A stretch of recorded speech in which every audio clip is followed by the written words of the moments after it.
All right, so story time. My first car was a 1993 Mustang Fox body hatchback. Actually, my very first car was a 2004 Honda Accord 4-door with a 4-cylinder, but it did have a 5-speed manual transmission, and that car I actually learned how to drive stick shift on. And I had that car, I think, for, I'd have to do the math, I think it was a year and a couple months, and then was 16 years old, not being smart, being reckless, and I ended up rolling a Honda Accord. And from there, my next car after that was the 93 Fox body, and it was a reef blue Mustang GT, and that was a really fun car that I got, and then really learned how to play with engines and how to work on cars with that project. It was running and driving when I got it, but the interior, it didn't have interior, and so, you know, just through doing brakes on it, modifying the engine, blowing up transmissions, changing exhaust, kind of learned how to build an engine and learned how to work on cars and turn wrenches with that.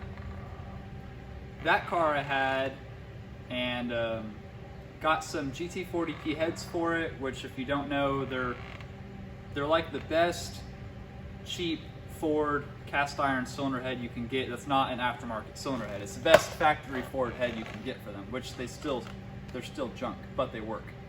And so I got a GT40 top end with an Explorer intake manifold, stock camshaft, and I just did like 1.7 ratio rockers to make the camshaft act a little bigger. And put that engine together, didn't get the pushrod length right, and so it clattered like crazy. And at that point we thought that maybe the bottom end was hurt, because this was the first engine I had ever worked on.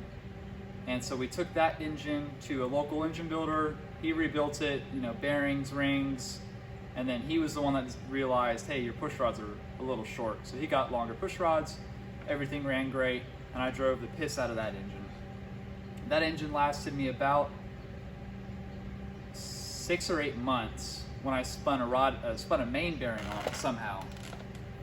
And after that, so main bearing was spun, and at this point I knew a little bit more about engines, and I felt like I could tackle the short block build instead of having someone else build the short block for me. And the short block, if you don't know, is the engine block itself with the crankshaft, connecting rods and pistons, but it does not include the cylinder head. So you'll hear the term short block get thrown around, and that's what that means. It's the actual rotating assembly inside of the engine block.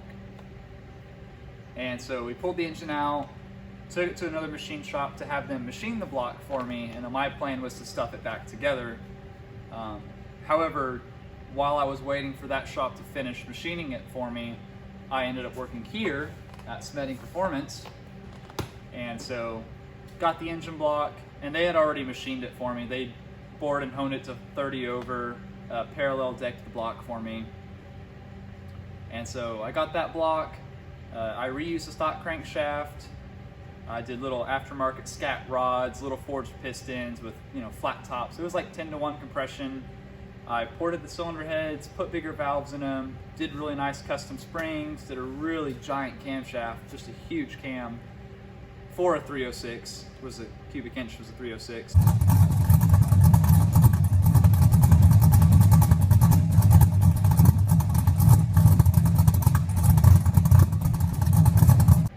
And that engine with a single plane ended up making 437 horsepower on our engine dyno here at Smeding at like 6,600 RPM. It was badass. It was cool for a 306 with iron heads at the time for me. And then I went to Houston with that engine when I lived there for a year, and I think I put like 10,000 miles on that engine in like 6 months. We drove it everywhere in Houston because every night you could just go out and just race it all night long. And that engine was fun. That little car would upset brand new 5.0s and SS Camaros because it had a 430 horse motor in a car that weighed, I don't know, 2,900 pounds.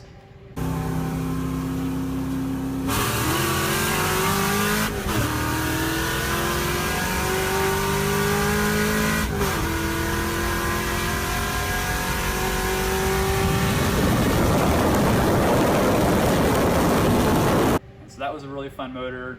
And then one night we were just absolutely ragging on it, racing the piss out of it.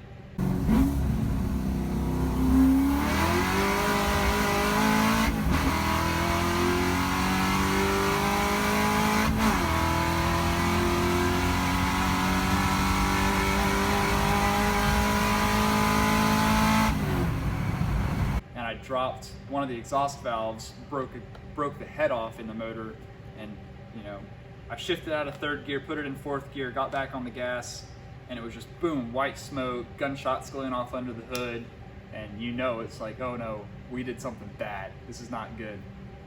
So pulled it over to the highway and then pushed it. I think me and my friend Nick, who I was with, I called another buddy, Cole. No, he was actually out on his motorcycle with us that night. So Nick, Cole, and I pushed this thing on the side of the road at 1 a.m., like a mile and a half to the next exit where we could finally get it off the highway. And then I had another friend trailer it back to my apartment at the time. And then I was out of a car. I didn't have the Mustang, so then I bought a Crown Vic from another friend before they were cool. And that thing was awesome. It rode so smooth. I think I had to change one coil pack on it that went out. Other than that, it was dead reliable. Oh, blew a radiator up. We actually had some problems with it, I guess. Am I drunk? Blew a tire up on the side of the road, but that's not the Crown Vic's fault. And then the Mustang sat for a while and it was parked, and I was really frustrated with it. I got tired of seeing it parked, and I got impulsive, and this chassis, and it was a hatchback. If it was a coupe, I would have held on to it because that was the more desirable chassis. And for me, if I'm going to be building a race car or a high performance vehicle, the chassis is everything. You have to have a good chassis that's basically the best for that generation vehicle. And because it was a hatchback, not a coupe, in my mind it wasn't the most, and it is not the most desirable chassis for a Fox body. So anyways, I decided to sell it. Came back to Bernie to work for Spending Performance again, and started looking again for what kind of car I wanted. And again, going back to the chassis, I wanted a great chassis to start with. I don't care what engine it comes with, what transmission it comes with, I just wanted a good chassis because as an engine builder and mechanic, I can build any engine to go inside of it. I can put whatever transmission I want to. And while I was in Houston, I worked at a transmission shop, Exner Racing. And so all I cared about was a good, solid chassis. When I was looking for a chassis, my main goal with the chassis is I've always been fascinated by land speed racing. And especially living in Texas, we have the Texas Mile.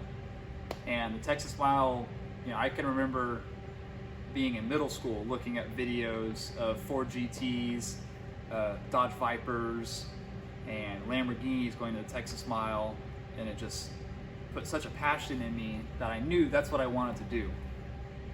With the Texas Mile in mind, I started my search for which chassis I wanted.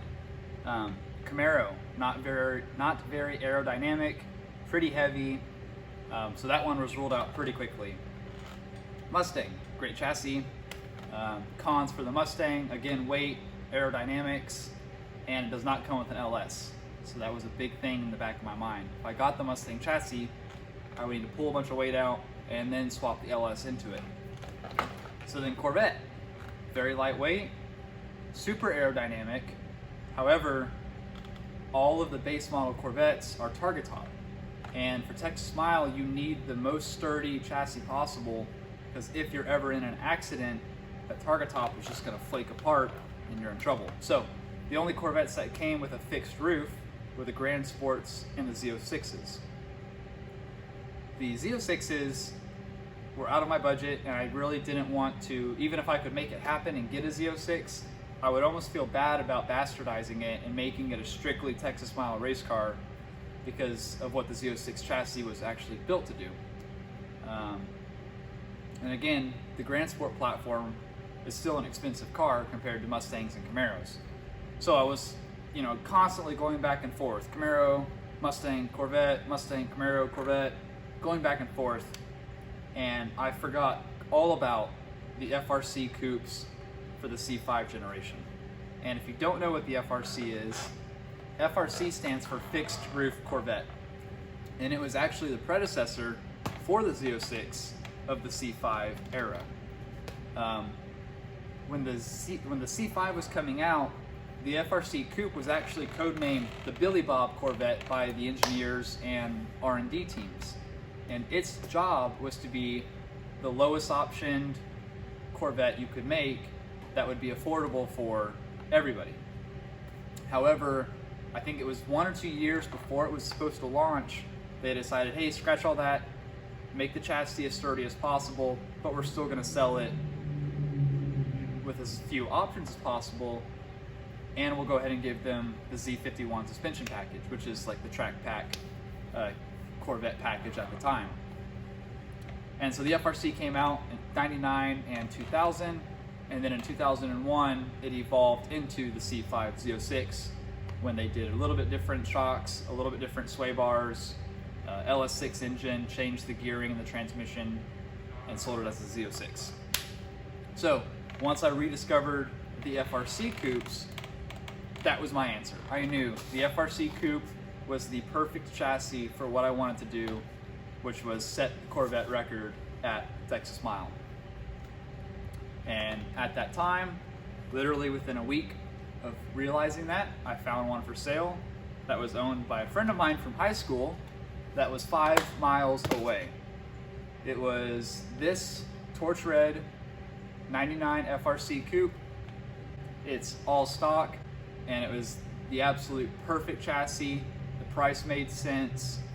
I was in a position where I could buy it and pulled the trigger. Now we have a Corvette. Well, last time you saw me, we were at the shop, and today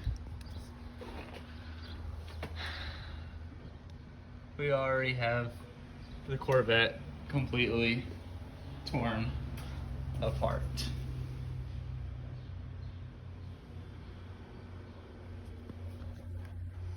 That did not take long at all.